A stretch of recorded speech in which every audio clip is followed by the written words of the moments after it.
Welcome to the latest episode of our podcast series for financial advisors. Today's episode is $10 billion Summit Financial's 3x growth in 4 years. The story behind the rise of a 42-year-old RIA. It's a conversation with Ed Friedman, Director of Business Development and Growth at Summit Financial.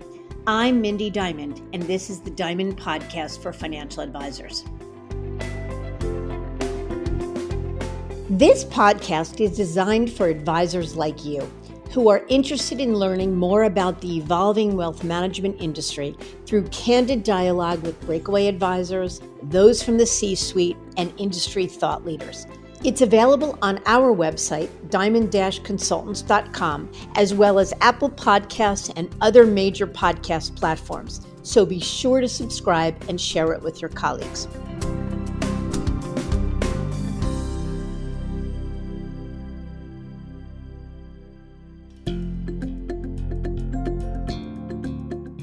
At Diamond Consultants, our mission is to help advisors live their best business life. We want every elite advisor to find exactly the right place for their business and their clients to thrive, whether it's at a wirehouse, a regional, boutique, or independent firm. As the industry's leading recruiters and consultants, we've transitioned more than $250 billion in assets under management in the past decade. And each year, 25% of transitioning advisors who manage $1 billion or more are our clients. Curious about where, why, and how advisors like you are moving? Download the latest Advisor Transition Report to learn more, including intel on recruiting deals and our insight and analysis on the latest trends in the wealth management space. You'll find it at diamond-consultants.com/transition report. Or if you'd like to talk, feel free to give us a call at 908-879-1002. Many think that independence is new, a model that showed up just in the last decade or so, yet they're decades off the mark. While it's gained incredible steam as of late, there were plenty of maverick firms who paved the way well before most advisors would ever consider it. Take, for example, Summit Financial, an independent firm that launched in 1982. The firm remained fairly quiet for decades. That is, until 2016, when Stan Greger joined as CEO, bringing with him top-tier wealth management firm experience and a growth mindset. In 2018, Summit formed a strategic partnership with Merchant Investment Management, providing a financial overlay for the launch of Summit's industry-leading platform. By 2020, Summit Financial was a $3 billion RIA with a lot of room to grow. Then, amidst the backdrop of the pandemic, Ed Friedman, who Stan referred to in an industry publication as a thoroughbred, joined the team to lead their growth initiatives. And looking back, one might say Stan made a great choice. Summit grew 3x since Ed's arrival, and as he shares in this episode, there's more to come. Because after more than 4 decades, the $10 billion Summit seems to have found the right combination of leadership, platform, and culture to attract top talent from the wirehouses, with a champion in Ed that's focused on winning over those advisors with their sights set on greater freedom and flexibility, but who aren't interested in building their own independent firm. Ed brings with him decades of experience with some of the biggest names in the business: Morgan Stanley, Hightower Advisors, and Dynasty Financial Partners. In this episode with Lewis, Ed takes us through his own journey, the evolution of independent models, and how they're rising to the challenge of answering advisor needs. Ed talks about the Summit model, the value of a culture driven by advisors, and the differences between Summit and other similar supported independent models. And Ed shares the drivers behind their fast-paced growth, the value of minority investors, and outsourcing to drive growth, with key learnings that all advisors and business owners will find valuable. There's a lot to discuss, so let's get to it.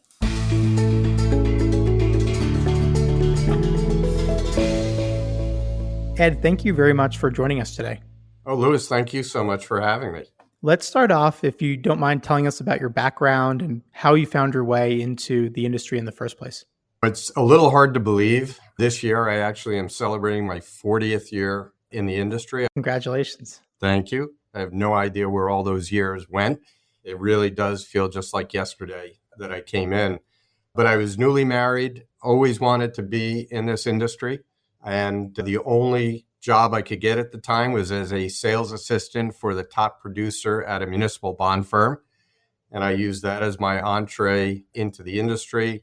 About a year or so later, became a financial advisor and was an advisor for about 12 years at what was then Dean Witter. Moved into management at the firm, ran a few branches in New Jersey and in New York, ran a national program for Morgan Stanley, sat on the National Management Committee. So in many ways, I've done almost everything you can do in the business. Do you have any regrets about giving up your book and going into management? I know back then the manager roles were, not that they're not sought after today, but I would say they're probably more of the gold standard of the industry. But a lot of advisors talk about how if you have a book, you're more in control of your own destiny. Do you have any regrets about the path you took and moving out of production? It depends on the day, really. Overall, no regrets whatsoever. When I made the decision to go into management, I had actually brought my brother-in-law into the business, gave him a part of my book to get started with. He's done an exceptional job growing his business, is certainly one of the leaders at his firm right now. So sometimes I look back with a little bit of jealousy on that. But do I have any regrets? No, I've been focused almost my whole career in management on helping other advisors grow their business, run their business, really achieve those things that they wanted to achieve in their professional lives. And to me, that's been incredibly rewarding. Plus, I've been part of growing some great firms. So that's rewarding as well. But there are certain days where you sit back and say, what did I do? Because the advisor is in control. And now working with advisors on a regular basis, maybe in hindsight, I wonder where I would be today if I didn't give it up. But overall, no, I love what I'm doing. Yeah. Every path takes you down a different one and doesn't mean they're wrong. It's just the path that you took. And I like that you don't have any regrets about the decisions you made. None I at all. also have to say from a selfish standpoint that you were the definitive impetus or inspiration for Mindy Diamond founding Diamond Consultants. So the impact that your move into management had on myself, our family, our business, and thousands of advisors we've had the honor of representing wouldn't have been possible without you moving into management. So maybe briefly, if you don't mind sharing from your perspective, the story of how you helped Mindy come up with the idea for Diamond Consultants. Well, first off, that's very kind of you to say, and I really appreciate it. Very much like a lot of advisors that I've helped, I just gave Mindy the idea and she ran with it and created what is certainly one of the preeminent consulting and recruiting firms in the industry. But to tell the story, Louis, it was approximately 25 years ago or so. And as Mindy and my wife were best friends and we were out to dinner, having a discussion about what Mindy was going to do when your brother Jason was going to full-time school. And Mindy said she wanted to go back to work. I asked her, what do you want to do or what have you done? And before she could answer, Howard Diamond chimed in and said that Mindy was one of the top recruiters in the accounting field out of college. And I said, well, that's wonderful. Why don't you recruit for me? I was running the Ridgewood office for Morgan Stanley at the time. And she said, I knew nothing about your business. So we spent that whole summer on my porch, on Mindy's porch, really teaching her the lexicon, the understanding the business, what advisors are looking for. And I was fortunate enough to place Mindy's first advisor. I remember it well. It was an advisor from Janney Montgomery Scott. And as they say, the rest is history. And for me, it's been incredibly gratifying not only to see what Mindy has built, but to see you and Jason not only come into the industry, but be considered experts and the go-to voice in the industry. So again, the same reason I felt very fulfilled going out of production and into management, I feel the same with what you and the whole family have built. Very kind of you to say. Thank you for helping make Diamond Consultants what it is today. But no one cares about us. Everyone wants to hear your story and your teaching. So we'll continue the interview with the rest of the scheduled programming. But I know you were with Morgan Stanley until 2008. And then at that time became one of the first hires of Elliott Weissbluth at what was then a startup, Hightower Advisors, a complete unknown firm in the industry at the time. And then no one knew who Hightower was. It was a very different business model than was out there before, a multi-custodial RIA asking advisors to take a much lesser deal, take a bet on them with some stock. So I'm curious, what was it like in the early days of Hightower? And from your perspective, how did the firm start to see success and why was it successful? Well, it was a really interesting time. And again, around this concept of where does the time go, it's hard to believe that it was 16 years ago. And before I touch on the launch of Hightower, I'll go back a couple of years prior to that. I was a New York City branch manager for Morgan Stanley, overseeing a complex of 2 offices. And it was probably around 2005. And I had one advisor come in to resign, which happens. And he was telling me that he was joining an RIA. And at that time, I say this tongue in cheek, but I was an arrogant New York City wirehouse manager and had never really heard of an RIA, didn't know what it was, thought, why would anybody leave a big firm and go to an independent advisory firm? Fast forward a few years later, and to your point, I joined Elliott Weissbluth and the founding management team at Hightower. And really, a firm like Hightower didn't exist prior to that. The firm was focused on taking corner office wirehouse advisors and bringing them out of the wirehouse world into a world of independence, or what I referred to as quasi-independence at the time. And for us, as Elliott used to say at the time, we were building the plane as we were flying it. And I was director of business development, so it was my responsibility to attract those advisors from a stable wirehouse world to a brand new startup firm in the RIA space, the independent space. So as you can imagine, that is a very daunting task to attract that first advisor to a firm that had no advisors. And what we were really positioning the firm around was this concept of really running your own business, being a fiduciary, being on the same side of the table as the client, but also coming into a firm that was structured as a partnership where the advisors did get equity and would participate in the growth of the firm. So I joined Hightower, I believe it was in May or June of 2008. It was also a very interesting time to launch the firm because back then it was the collapse of the financial world. It was the Great Recession. I would actually argue that if it weren't for those conditions, it would have been more difficult for Hightower to have launched and to attract advisors.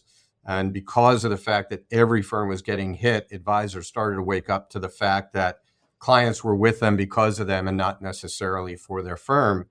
But I remember the very first advisor that said yes. It was December of 2008.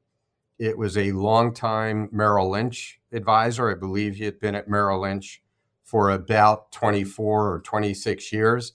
And he had a great line, which was he would never have thought of leaving Merrill Lynch until Merrill Lynch left him.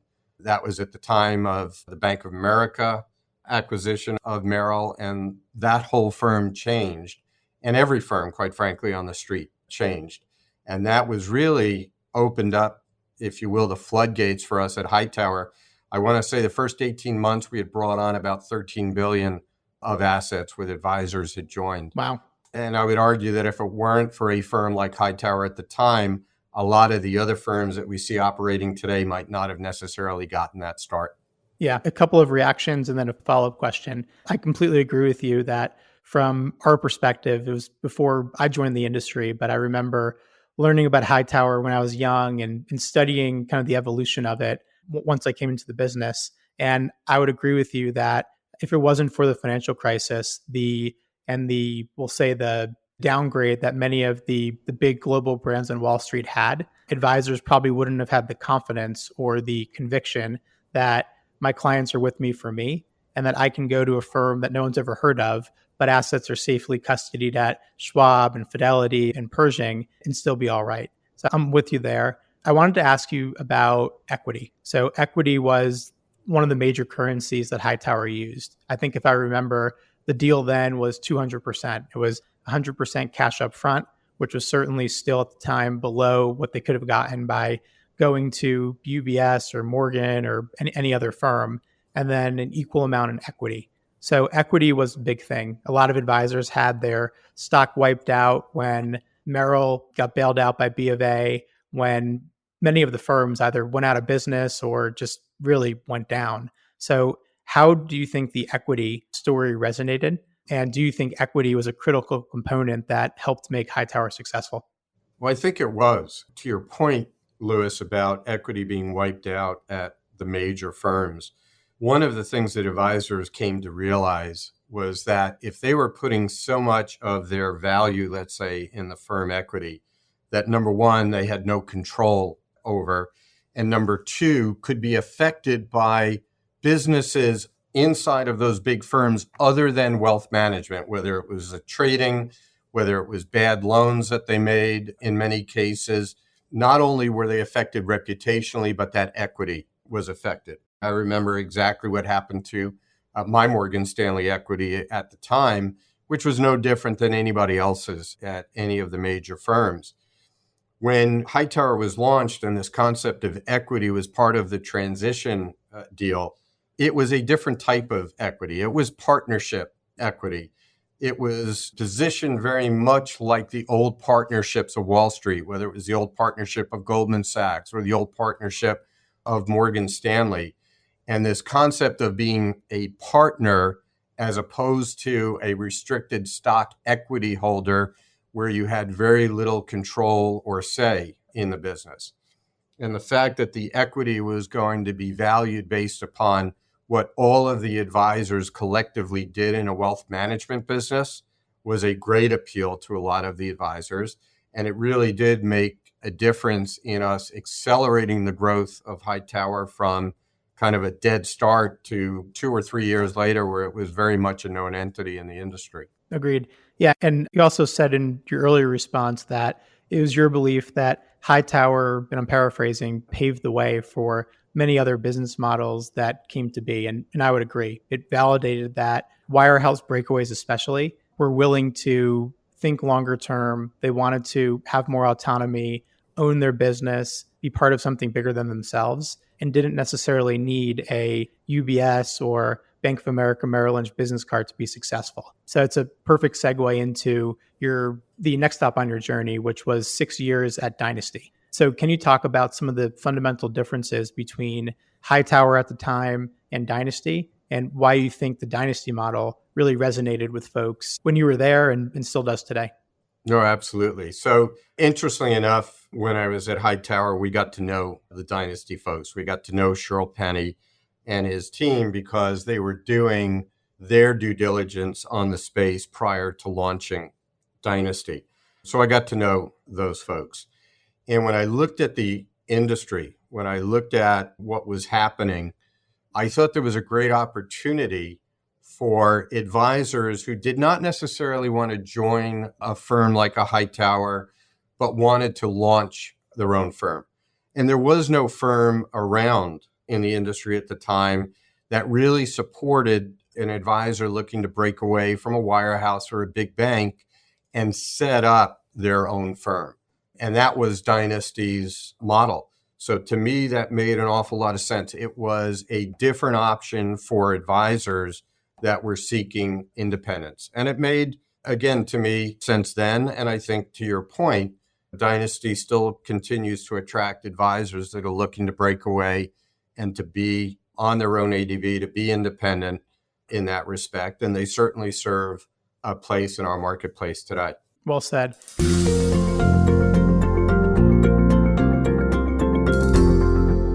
We'll spend the rest of the time talking about your current gig, which is as Director of Business Development and Growth at Summit Financial. Well, let's talk, just for those not familiar, can you talk a little bit about the Summit value proposition, number of employees, and any other stats to give us a perspective?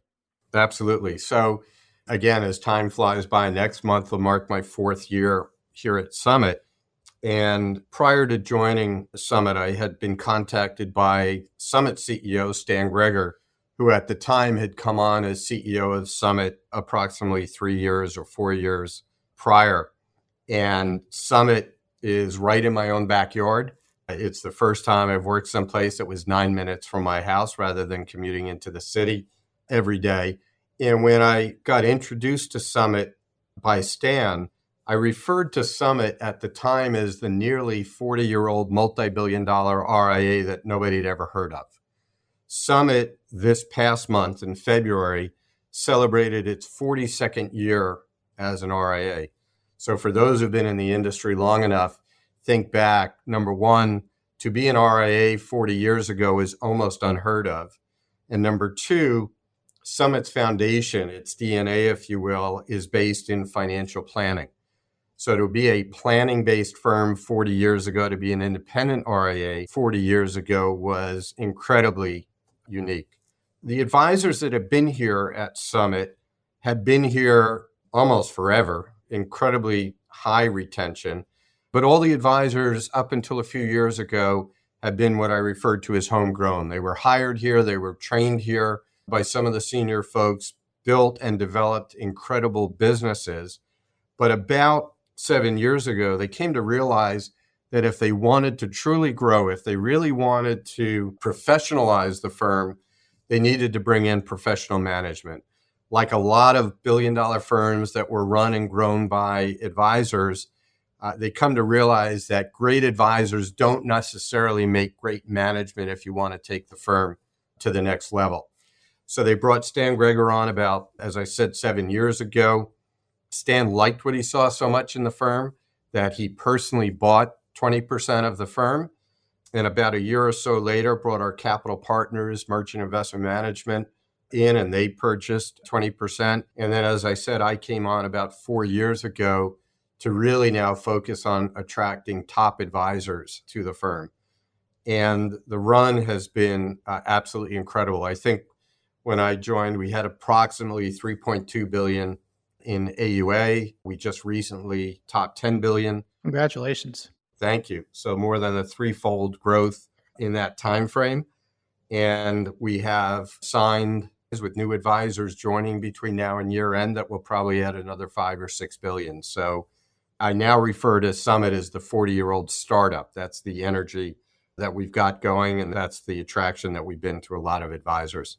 And I want to talk more about the value proposition that Summit presents to advisors. But before that, I think an important topic, and it'll probably lead into your answer on Summit's value proposition, is the fact that with Summit, advisors are on a shared ADV, meaning they're independent contractors and they're investment advisor representatives or IARs of Summit's RIA, as opposed to when you're at Dynasty, where advisors own their own ADV and operate their own RIA. So it's definitely a contentious topic. Everyone has their opinions on it.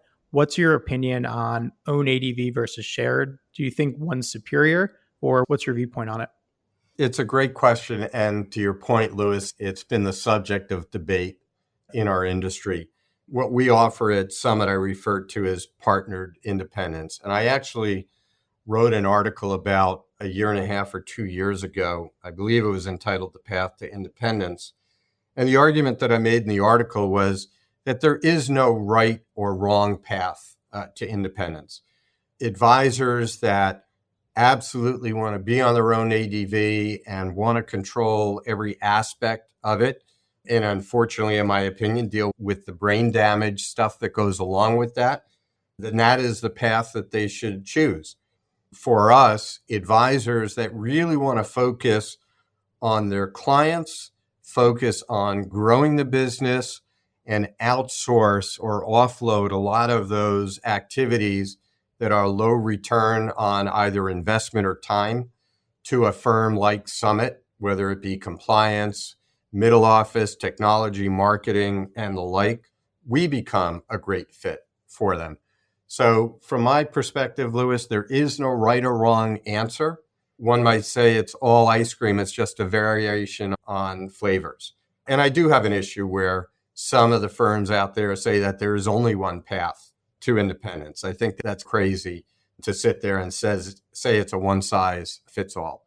I think we offer an awful lot, but I also know that some advisors want to be on their own ADV and be totally on their own. And I think it's a very fair and balanced point. And I see it the exact same way. It's not that one model is better or worse, or an advisor makes a big mistake by opting to have their own RIA versus joining an RIA and vice versa. It's more that advisors have a lot of choices and they get to decide, given all the expansion of firms like Summit and many of your competitors, to really pick the version of independence that makes sense for them. And some advisors are deathly afraid of compliance and want nothing to do with it. And they're very comfortable with being on a shared platform, while others say, I don't want to be told no ever again. I want to be the one who's making every little decision. I want to customize every wall and finishing within this house that I'm building. And we say, good for you. It's more about just being true to yourself and figuring out what you're best at. And ultimately looking a couple years down the line and saying, where I'm taking this business, is one business model better for me? So it's all about a matter of perspective. If someone asked me what's best for me as the advisor, I would have to ask them a bunch of questions to really understand. I wouldn't be able to credibly have an opinion one way or the other, because it really depends upon the advisor's business and what they're looking to accomplish. So I'm glad we're on the same page. I agree with you on that. And the one point I made in the article, and I've made many times before, or since then rather, is that we as an industry win when an advisor and in turn their clients come to independence, regardless of whether they go a fully independent ADV or they join somebody like a Summit. We as an industry win. And that's been the trend that's been occurring now for the past 4 or 5 years. In fact, I think in the most recent Cerulli report, the non-traditional channel, whether that's RIAs or independent broker-dealers, for the first time have had increases in AUM, while the wirehouses and private banks have seen their first decrease in AUM. So that pendulum is certainly shifting, and we as an industry win. And I think certainly the client wins when the advisor goes independent. Yep, no doubt. So let's talk a little bit about the value proposition of Summit, and let's say the value proposition to an advisor. So if I'm an advisor who believes in Summit's version of independence, they want to run their own business, but they're not looking to build their own RIA, what are the services or the rationale that folks tell you for why they're picking Summit as their partner? Yeah, it's a great question, and thank you. You can't discount the value of the 40 plus year history and being a firm that was truly founded by advisors for advisors. I think culturally that touches on everything that resonates with an advisor. And it really affects and impacts our decisions every day as a management team on what we do. The fact that we are a planning first firm, I think, differentiates us from many out there. We have a full planning department right now with 2 tax attorneys on staff. We're actually hiring for a 3rd right now because of our growth. And everything that we do has a tax planning, financial planning focus to it. And that has become one of the biggest and best resources for advisors that have joined us in helping not only win business, in particular from the competition, and has differentiated us quite a bit, but also add value to the existing clients that we have on board. So having that planning department is extremely crucial to the advisor's success, and I think our success in attracting advisors. In addition to that, we're also unique in that we have an insurance agency as part of our business. And in many cases, insurance follows a lot of the planning process, whether it's estate planning or financial planning. So in addition to our contracts, we have about 80 other carriers, but we have a full insurance department. What I found interesting there is we have brought on board a couple of advisors from UBS and from Merrill Lynch that did little to no insurance before, because those departments at those firms were not easy to work with. Since coming on board, they've seen in some cases a 6-fold growth in the amount of insurance business that they're doing, primarily because it brings value to the client. It is a necessity for many of these clients, and to have that support is really important. When advisors join us, unlike a lot of other firms, they get to establish their own branding and messaging, or what we refer to in the industry as a DBA. So when advisors join Summit, there's no requirement for them to fly under the Summit flag. They can establish their own name, they can establish their own brand, they can establish their own website with the support of our marketing department. You need the required disclosures that they're part of Summit, but they really get to build their own brand and positioning in their marketplace. We also, to that point, have a full marketing department, full compliance, full operation. I want to say Summit has approximately 160 full-time employees. Those are staff for the advisors, but they're inside of also our operations department, our compliance department. We have our own technology portal, utilizing some of the industry's best technologies for reporting, for planning, for CRM. But we have a 10-person technology department that is there to support the advisors on a daily basis and to continue to develop and to upgrade our technology platform. So that's a big differentiator as well. And then I think the last thing to touch on is we have a full investment group. And through that group, we have seen a significant growth of what we're doing on the alternative investment side. If I look at Summit 2.5 years ago, out of the billions that we had under management, only about 50 million or so were in alternative investments. We are now over 500 million in alternative investments. And a lot of that is due to the work of our investment team, doing the vetting, the due diligence, the discovery, if you will, some pretty interesting and unique alternative investments. And that's helped our advisors really move up the net worth scale as they start to prospect and bring in clients. So a few points on, I think, what the value prop is and what's differentiated us. Yeah, no, I think you hit on a lot of the clear differentiators. I'm glad you didn't just focus on culture and compliance and operations, because that's fairly commoditized. But Yep. You hit on the financial planning, outsourcing that can be done, which from my experience is pretty rare. And then just the scale of the firm, to have 160 employees at your disposal, to not have to hire those folks directly, is a massive benefit. So that's my next question. So there's a feeling by many within the industry that if you're over a certain AUM threshold, whether it's 500 million or a billion or 2 billion, that you have the scale to run your own RIA. What would be your reaction to that comment? And I'm sure you have advisors that are at that size or larger. So even though they might have the scale to hire their own compliance department and build out their own technology, why should those folks consider Summit? It's a great question. To your point, Lewis, a lot of the advisors that have been joining us and will be joining us through the balance of the year are, I'll call it $500 million plus advisory firms and advisors.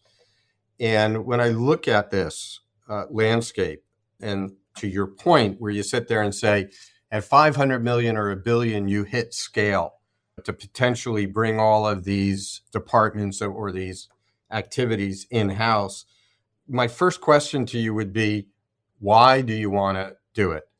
If you think about what an advisor really should be focusing on, it is managing a client relationship, managing a client's financial plan and future, managing to the extent that they want to the investment side, and to be out there to grow their business and attract more clients, or in some cases, grow inorganically by attracting more advisors.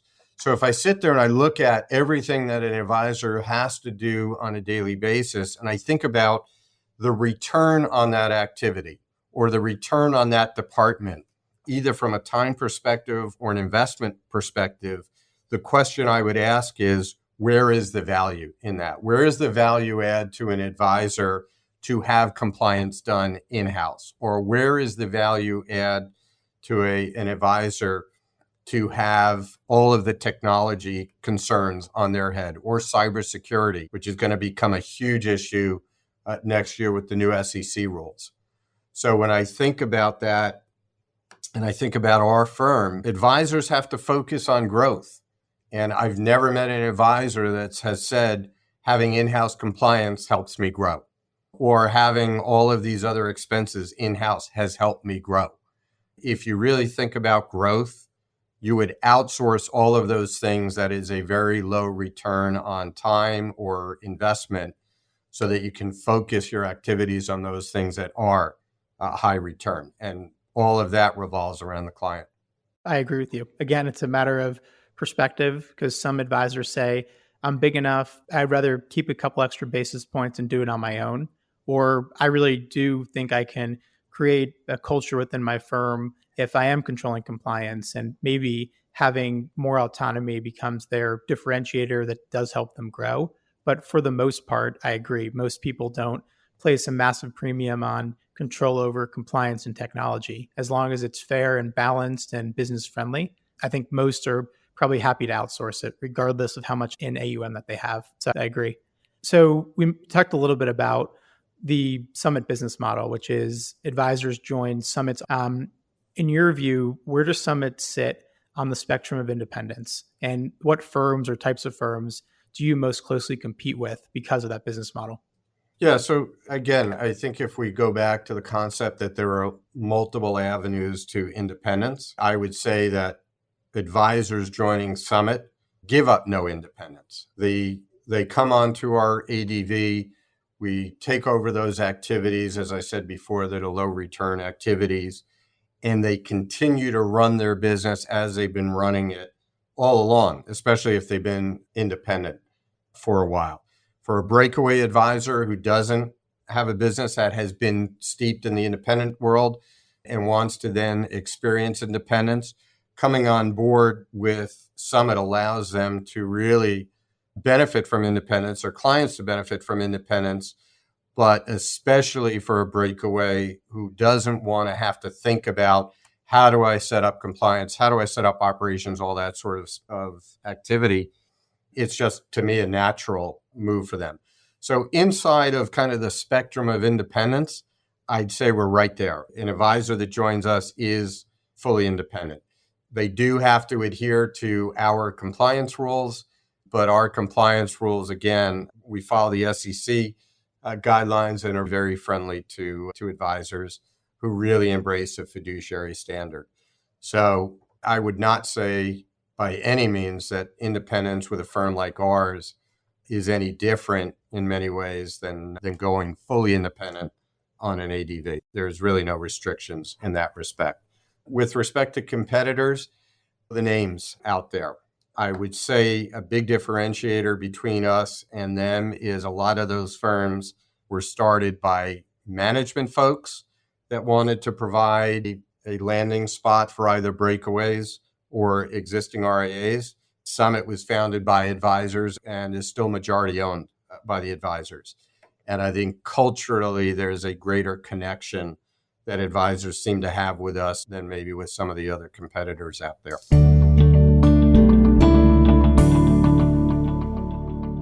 So let's talk a little bit about your capital backer, Merchant Investment Management, a name that many are familiar with. I remember we had Tim Bello, who's one of the senior partners at Merchant, on a couple of years ago, and they were somewhat unknown. And when Summit struck a deal with Merchant as a minority investor, I think Merchant was still relatively unknown, but now they've grown exponentially and have dozens and dozens of investments. So I'm curious, I know you weren't there at the time, but from what you understand, what was Summit's motivation behind taking Merchant on as a minority investor versus just bootstrapping or self-funding or raising debt to fuel the growth of the firm? Yeah, so I've known Tim Bello going back actually to our Dynasty days. A lot of the key management folks at Merchant I've known for a long time and respect what they've done and the business that they built. I believe Summit was Merchant's second investment. And the idea was to bring on a capital partner that would allow Summit to really upgrade everything that they were doing at the time to make it a preeminent or a premier destination for breakaway advisors and for existing RIAs that wanted to join a growing firm. So I think the capital that came on board was key in helping us upgrade our technology, upgrade our departments, upgrade all of our processes. And they have been a tremendous partner of ours over the years. They helped us launch our minority investment program, Summit Growth Partners, and have been great partners in that growth and supporting us and supporting, quite frankly, the other advisors that we've brought on board. They are there strategically with us as we think about acquisitions or bringing advisors or firms on board. They've been a continuous capital provider to us, and they've been there to support everything that we do and the advisors are doing around growth. And from that perspective, I met a lot of firms that were out there doing these types of transactions and couldn't be happier with the partnership that we have with Merchant. Is there any concern either on behalf of the management team, which you're part of, or advisors you speak to, that one day Merchant will look to realize a return on their investment? And obviously they're making, I'm sure, plenty of money on the dividend and what owning a minority stake in a rapidly growing firm means. But if they go to sell Merchant, or Merchant IPOs, or Merchant sells to a strategic buyer or a private equity firm, what's your reaction to that? Just the prospect of change? Yeah, again, there's the old phrase, it's the company that you keep. And Merchant is very different than a lot of other firms out there. Merchant very often gets lumped in as a private equity firm, but it really isn't. It's family office. And I have an awful lot of respect for Tim Bello and Mark Spilker and Scott Prince and all of the other principals that were part of the founding at Merchant.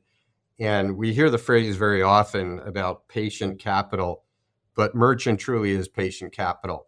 And Merchant came into the space to be different than a lot of the other firms out there that were looking to make minority investments in RIAs.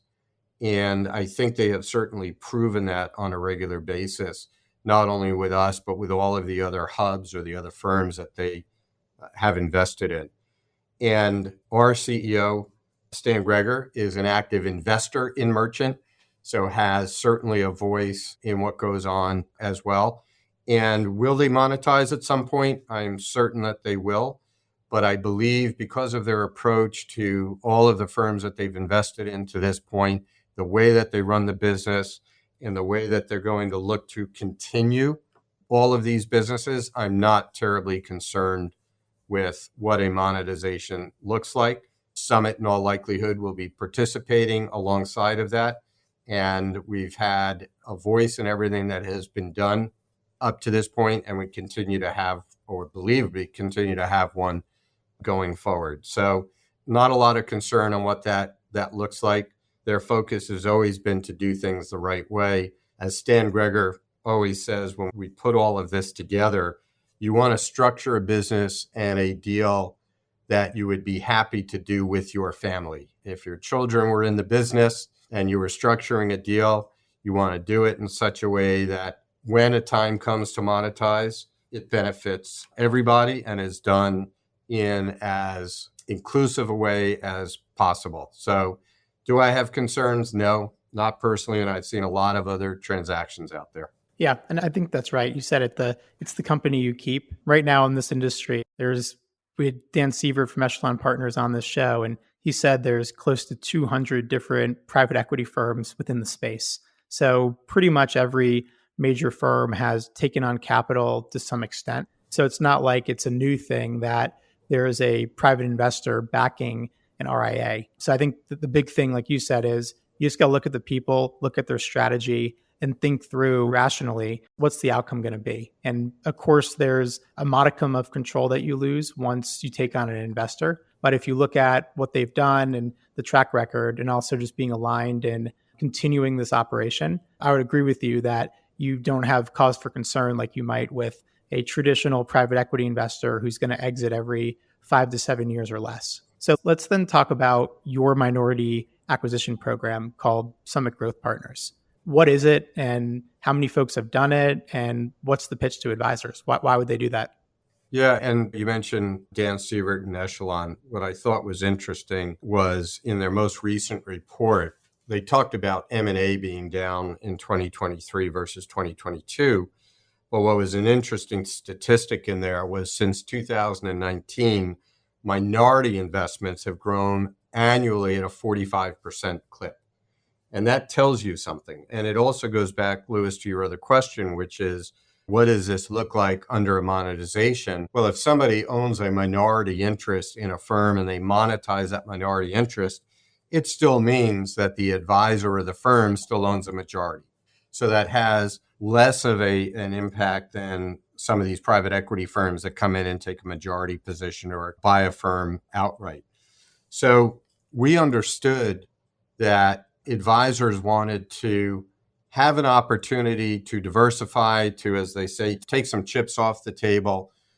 And we decided that a minority investment structure made the most sense for advisors and for Summit and for Merchant. So about 3.5 years ago, we launched Summit Growth Partners. We launched it with 12 founding advisors that were legacy advisors here at Summit.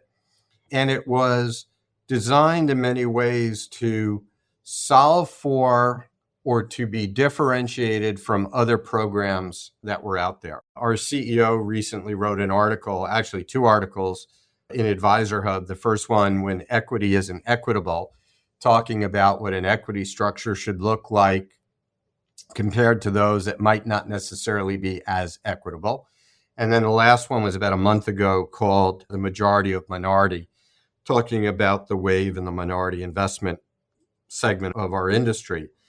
So we launched Summit Growth Partners really with the idea to solve for a lot of the challenges that had existed in other programs. So when an advisor joins Summit Growth Partners, they sell us a minority position in their revenue stack.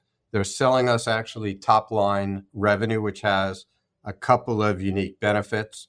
One of them being, if we are buying top line revenue, unlike other minority investment programs that buy bottom line, we're not in there telling them what to do day to day on their business. They're running their business the way they see fit. Also, when we do monetize, the advisor may have an opportunity on the back end to monetize as well, and they're monetizing top line revenue at presumably a higher multiple. The other significant difference is that when an advisor joins Summit Growth Partners, they get equity in the partnership. And that's, again, differentiated. They're getting dividends on a regular basis, and they are in a same class of equity as Summit, that's a partner in the partnership, as well as Merchant. So everybody's got the same class of equity. So it makes for a very unique differentiator going forward. I would agree. Yeah, I think once again, you hit on things that are different with your model versus others. And I see it too, that advisors are with greater frequency interested in minority investments than selling the whole business. It used to be that you built the business and then sold it, full stop. That was the only option. Or you built it and sold it to your next generation. Now we've seen firms that build a business, take on a minority investor, continue to grow it, and then look to transfer it to the next generation or sell it, but presumably doing so at a much higher multiple because the minority investor, in this case Summit and Merchant, was able to add a lot of value beyond what the advisor could do on their own. So I think you guys are hitting this at the right time because advisors, whether they're managing 100 million or 3 billion, are more and more interested in this type of approach than selling the business full stop or just taking on debt or just plodding along like they normally would. So I think you guys are right on with this approach. Let me give you 2 more questions to wrap up today. Can you briefly share some of your recruitment successes and why those individuals ultimately pick Summit? Yeah, absolutely. Thank you. So I'm going to go back to the earlier days of our really ramping up the recruiting. We brought one breakaway advisor out of UBS. He was probably the first significant breakaway advisor. In fact, I think, Lewis, he's been on one of your podcasts early on. And he made the move to independence with us, looked at a lot of the other competitors out there, decided that the value prop for Summit was significantly differentiated from what else he saw out there. had a very successful transition with us. This is actually May will be 3 years that he's with us. I think after his first full year with us and in independence, he had 105% of the AUM that he broke away with.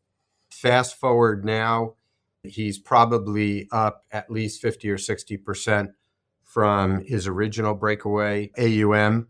And we're actually working with him on a significant opportunity that will put him in the stratosphere on that side. So he has had tremendous growth. He's been a tremendous partner. We just added another advisor to his office that he'll probably end up merging into. And he also early on was a participant in Summit Growth Partners. So that's been a tremendous recruiting success for us. We had another advisor group that joined us after they had broken away from Merrill Lynch, joined another platform in the independent space, decided it wasn't really for them, came to us a year after breaking away, and also have experienced tremendous growth since joining. So those were two significant early opportunities for us that I think have made a big difference. We recently, at the beginning of the year, brought on a $500 million Ameriprise team down in Alabama. So we've seen significant growth in not only the number of advisors, but our geographic footprint. I believe we're now in probably 12 or 13 states and probably adding another 5 or 6 over the next 6 months or so. Every one of the firms that has joined us has participated in Summit Growth Partners. I want to say now between signed deals that we've got coming on board and actual advisors in Summit Growth Partners, by the end of Q2, we'll probably have about 50 advisor or advisory firms in our minority investment program as well. So that the growth has been off the charts. Interesting. Last question to wrap us up. What are some initiatives you guys are working on, or just some things that you're excited about that if we did this podcast a couple of years from now, you'd be excited to share the results of? Our business is constantly evolving and changing. I've spoken to advisors. I've run programs around this idea that every business, every 3 to 5 years, needs to blow itself up on paper or in a strategic planning session on a whiteboard and reassemble itself for the next 3 to 5 years, because our business is changing truly at breakneck speed, whether it's AI coming in or whether it's new players in the marketplace or new technologies to support advisors and clients. The game plan that you had for the last 5 years in all likelihood won't be the same game plan that's going to get you that outsized growth over the next 5 years. So I strongly encourage every advisor, every firm out there, every business to go through that exercise, blow yourself up on paper, reassemble yourself in a strategic session. And if you say what we've been doing is exactly what we need to do for the next 5 years, God bless you, don't change a thing. If you understand where as Wayne Gretzky would say, where the puck is going, and you reposition yourself, then that's exactly what you should do. So when I look at Summit, I think where we're going to be going as an industry is becoming even more full service from a client perspective than we've ever been before. Whether that means family office services, whether that means incorporating family governance, whether it means enhancing reporting or access, if you will, to information for clients, that's going to be key. We've got an advisor that's joining us as an example in a couple of months who's very focused on the 401k side. And I was with him last week and he showed me an AI generated avatar of himself that he's using to do educational programs for participants in the 401k plans that they oversee. AI, I think, is going to become a big part of what we do. But if I look at Summit 5 years from now, it's a greater embrace of technology. It's a greater embrace of a broader level of services to clients. You want to position yourself so that a client really has no need to look outside of a firm for a lot of those things that support the family, support their wealth, support their charity, and what they really want to develop and leave as their legacy. And I think that's going to be a continuous development that we focus on here at Summit.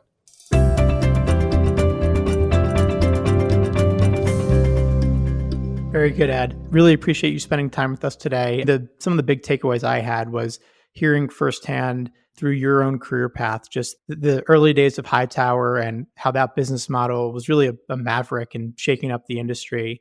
And then the comparison to Dynasty and now Summit. So you've hit on what I think are three of the most distinguished types of business models out there right now in the independent space, which is a employee partnership, running your own RIA with support, and then running an RIA and a shared ADV. So hearing your perspectives on the pros and cons of the models and how Summit is ultimately growing at a massive clip by providing value-add services to advisors was enlightening. So we appreciate you spending time with us today. Well, Louis, again, thank you for the invitation.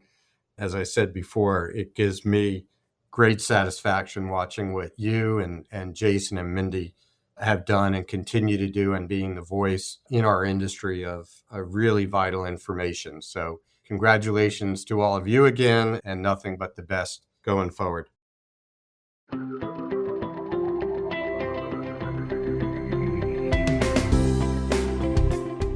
Curious about where, why, and how advisors like you are moving? Download the latest Advisor Transition Report to learn more, including intel on recruiting deals and our insight and analysis on the latest trends in the wealth management space. You'll find it at diamond-consultants.com/transition report. Or if you'd like to talk, feel free to give us a call at 908-879-1002.